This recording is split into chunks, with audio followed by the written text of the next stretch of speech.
یہ 80 کی دہائی کا چکوال کے ایک انتہائی پسماندہ دیہات میں پیش آنے والا سچا واقعہ ہے جو مجھے میرے ایک دوست نے سنایا تھا۔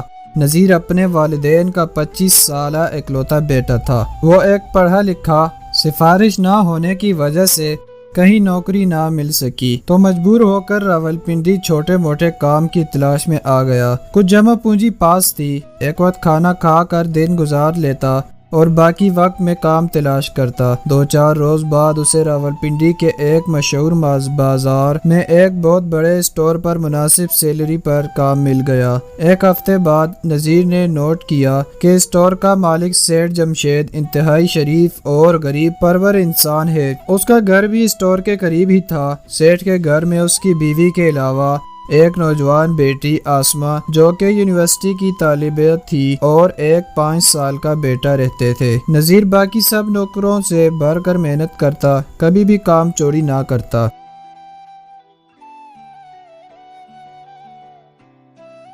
سیٹھ جمشید ہفتے میں 2-3 دن اسٹور پر چکر لگاتا تھا۔ اس نے سارا انتظام کیشیئر اسلم کے حوالے کر رکھا تھا۔ سیٹھ جب بھی اسٹور پر چکر لگاتا تو اسلم اس کے سامنے نذیر کی شرافت اور محنت کی تعریف کرتا، جس پر سیٹھ نذیر اور بھی خوش ہو جاتا اور اس کا اعتماد نذیر پر بڑھتا گیا۔ کچھ روز بعد سیٹھ نے کبھی کبھی نذیر سے گھر کے کام بھی کروانے شروع کر دیے تھے، مثلا گھر کا سودا لانا اور کبھی اس کی بیوی اور بیٹی کے ساتھ شاپنگ پر جانا وغیرہ۔ وہ نذیر کے کام سے اتنا خوش ہوا کہ اسے ڈرائیونگ بھی سکھا دی تھی اور اسے گھر میں ایک کمرہ خالی کروا دیا، فرنیچر اور ضرورت کی دیگر چیزیں وغیرہ بھی ڈلوا دیں۔ پہلے وہ اس کے گھر والوں کو ٹیکسی وغیرہ پر شاپنگ پر لے جاتا تھا، اب اس نے کار خرید لی تھی اور جب بھی سیٹھائی جانا ہوتا تو اسی گاڑی پر نذیر کے ساتھ جاتے تھے۔ اب نذیر کا آدھا وقت اسٹور پر اور آدھا جمشید کے گھر پر گزرتا۔ اس نے بیوی بیٹی کو کہہ دیا تھا کہ تم لوگ جب بھی شاپنگ پر جاؤ تو نذیر کو بھی بہترین کپڑے جوتے وغیرہ لے دیا کرو، اور اس کے گھر والوں کے لیے بھی سیٹھ نذیر بہت مہربان ہو گیا تھا۔ اس کی تنخواہ کے علاوہ کافی جیب خرچ بھی دے دیتا۔ نذیر جب بھی چھٹی جاتا تو بہت سا راشن اور کچھ پیسے الگ سے دے دیتا تھا۔ نذیر کی سیلری مکمل بچ جاتی اور وہ اپنے جیب خرچ سے بھی پیسے بچا لیتا۔ نذیر بہت خوش رہنے لگا۔ اس کے والدین بھی بہت مطمئن اور خوش تھے۔ انہوں نے گھر کو پہلے سے بہتر کرنا شروع کر دیا تھا۔ ایک دن نذیر کو شاپنگ پر ساتھ لے جایا گیا تو آسما نے نذیر کے لیے 3 مختلف قسم کے 3 پیس سوٹ لے لیے تو نذیر نے کہا میں نے ایسے کپڑے کبھی نہیں پہنے، تو آسما بولی اب پہننا شروع کر دو۔ جب وہ گھر لوٹے تو آسما نے امی سے چھپ کر اس سے کہا کہ اب جس طرح میں کہوں گی اسی طرح تو خود کو ڈالنا ہوگا کیونکہ میں تم سے پیار کرنے لگی ہوں۔ جس پر نذیر چونک گیا اور بولا ارے کیوں مروانے پر تلی ہو؟ میں کہاں اور تم کہاں؟ وہ بولی کچھ نہیں ہوگا، امی ابو مجھ سے بہت پیار کرتے ہیں، میں ماں باپ کی لاڈلی ہوں، تمہیں کوئی کچھ نہیں کہے گا، بے فکر رہو اور روٹین کے مطابق آتے جاتے رہو، میں تمہارے کمرے میں سب کے سامنے آیا جایا کروں گی، مجھے کوئی نہیں روکے گا، اور تم پر تو ابو پہلے ہی مہربان ہیں۔ اب روز بروز آسما کی بے تکلفی نذیر کے ساتھ بڑھتی جا رہی تھی۔ پہلے نذیر بہت حد تک جگتا تھا، آخر وہ بھی جوان تھا تو بعد میں وہ بھی بے تکلف ہو گیا، مگر وہ اپنے کام سے ذرا برابر غافل نہ ہوا۔ ایک روز آسما ابو لوگوں کو بتا کر نذیر کے ساتھ گھومنے نکل پڑی۔ وہ پارکس اور شکر پڑیاں وغیرہ گھومتے رہے۔ آسما نے اسے کہا کچھ دن بعد تم مجھے اپنے گاؤں لے کر جاؤ، جس پر نذیر بولا یہ ہرگز ممکن نہیں ہے کیونکہ اس ماحول میں تم 1 گھنٹہ نہیں گزار پاؤ گی، وہ علاقہ آپ لوگوں کے قابل ہی نہیں، وہاں بجلی اور گیس تک نہیں، اور ہاں لوگ مجھے تمہارے ساتھ دیکھ کر نہ جانے کیا خیال کریں گے۔ تو وہ بولی کوئی بات نہیں، مجھے کوئی مسئلہ نہیں۔ تو نذیر بولا مگر مجھے مسئلہ ہوگا، پھر بھی چلو دیکھیں گے۔ پھر ایک روز آسما نے امی سے کہا امی مجھے نذیر سے محبت ہے اور میں اس سے شادی کرنا چاہتی ہوں۔ یہ سن کر اس کی امی کو بجلی کے جیسا کرنٹ لگا، وہ ایک دم اچھل پڑی اور بولی یہ کیا کہہ رہی ہو؟ دماغ ٹھیک ہے تمہارا؟ تم اس دیہاتی سے شادی کرو گی؟ ہاں ٹھیک ہے، وہ ایماندار دیندار ہے، پڑھا لکھا ہے، سمجھدار ہے، خوبصورت ہے، تمہارے ابو بھی اسے پسند کرتے ہیں، مگر وہ بھی اس کے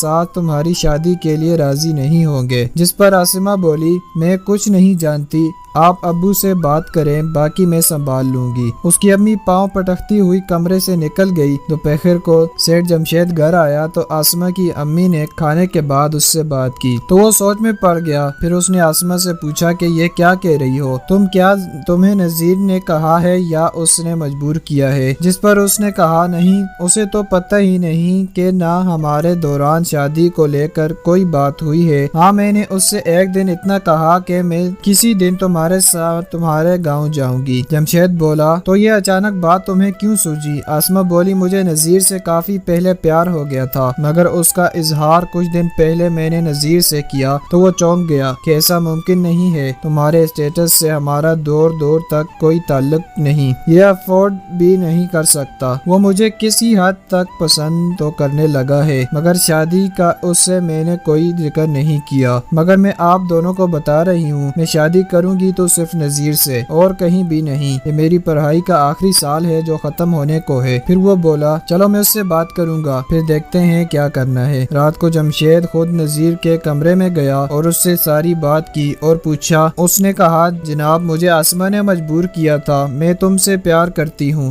میں نے منع کیا مگر وہ پھر بھی میرے قریب ہوتی گئی اور نہ جانے کب اور کیسے کسی حد تک مجھے بھی اس سے پیار ہونے لگا۔ شادی کا تو ہم میں سے کوئی ذکر ہوا ہی نہیں۔ میں نے عاصمہ کو بتایا بھی کہ ہمارے گاؤں میں کسی قسم کی کوئی سہولت نہیں ہے، نہ گیس ہے، نہ بجلی ہے، نہ پانی ہے، دور سے لانا پڑتا ہے، نہ کچھ اور سوائے کچھ دکانوں اور ایک دو ڈاکٹر کے۔ سیٹھ نے کہا کہ گاؤں میں کہیں تمہاری شادی کی بات چل رہی ہے؟ اس نے کہا نہیں سیٹھ جی۔ جمشید نے کہا تو ٹھیک ہے، میں تمہیں اتنی رقم دیتا ہوں کہ جلدی سے گھر جا کر پانی کے لیے بورنگ کرواؤ، مکان کی حالت کچھ بہتر کرو، بجلی کی وائرنگ بھی کروا لو، بعد میں ایک بڑا جنریٹر لگوا لیں گے اور ساتھ ساتھ شادی کی تیاری بھی شروع کر دوں۔ جو بھی چیز چاہیے بلا جھجک مانگ لینا، اور ہاں پہلے گھر جا کر گھر والوں سے ساری بات کر لو۔ نذیر سوچ میں پڑ گیا کہ کیا کیا جائے، اور پھر وہ اگلی صبح گھر روانہ ہو گیا۔ گھر جا کر اس نے ساری بات اپنے والدین سے کی تو کچھ دیر سوچنے کے بعد اس کے امی ابا مان گئے کہ جب لڑکی اور اس کے ماں باپ کو کوئی اعتراض نہیں ہے تو ٹھیک ہے، ہم بھی تیار ہیں۔